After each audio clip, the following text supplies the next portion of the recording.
திருச்சிற்றம்பலம். K சங்கரின் கீதை சேனலை தினமும் பாருங்கள். இந்த வீடியோவை லைக் செய்யுங்கள், ஷேர் பண்ணுங்கள் மற்றும் மறக்காம சப்ஸ்கிரைப் செய்யுங்கள். தேங்க்யூ. திருச்சிற்றம்பலம்.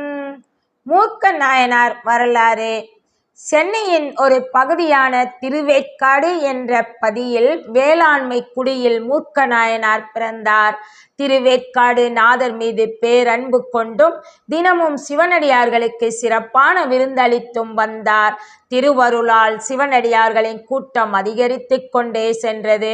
இதனால் வறுமையடைந்த நிலையில் தன்னிடம் இருந்த விளைநிலங்களையும் இல்லத்தில் இருந்த பொருட்களையும் தனது திறமையினால் வென்ற பரிசு பொருள்களையும் விற்று தொடர்ந்து அடியவர்களுக்கு திரு அமுது செய்வித்து வந்தார்.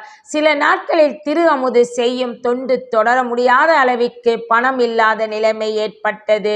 திருத்தொண்டு செய்ய தான் முன்பு கற்ற சூதாட்டத்தை கொண்டு பொருளீட்ட முடிவு செய்து சூதாடச் சென்றார். சூதாடும் போது முதலில் தோற்பது போல விளையாடி பின் எதிரில் விளையாடுபவர்கள் அதிக பணம் பிணையம் வைத்து ஆடும்போது வெற்றி கொள்வார். இதனால் நற்சூதன் என அழைக்கப்பட்டார். மேலும் சூதாடும் போது தோற்றவர்கள் பந்தயம் வைத்த பணத்தை தர மறுத்தால் தனது இடுப்பில் உள்ள உரையினில் இருந்து கத்தியை எடுத்து குத்தி விடுவார். எனவே இவரை மூர்க்கர் என்று அழைத்தனர்.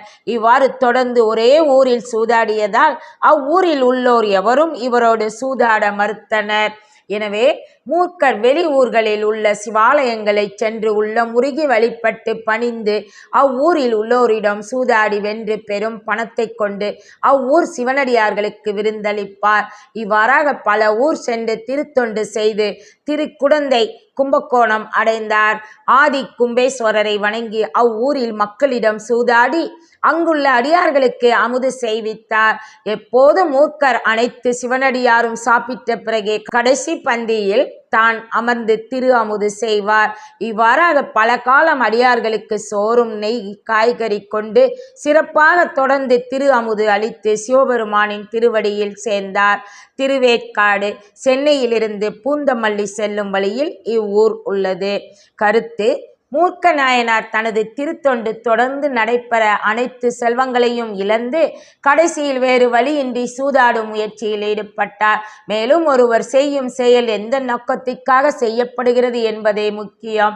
இறைவன் செயலில் நோக்கத்தினை மட்டுமே கொண்டு அவர்களுக்கு கருணை புரிகிறார். தனக்காகவும் தன் குடும்ப வாழ்வுக்காகவும் சூதினை ஆடக்கூடாது.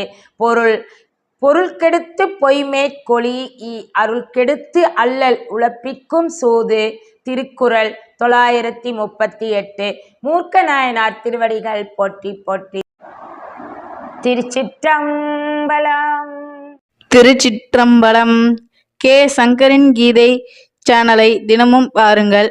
இந்த வீடியோவை லைக் செய்யுங்கள், ஷேர் பண்ணுங்கள் மற்றும் மறக்காம சப்ஸ்கிரைப் செய்யுங்கள். தேங்க்யூ.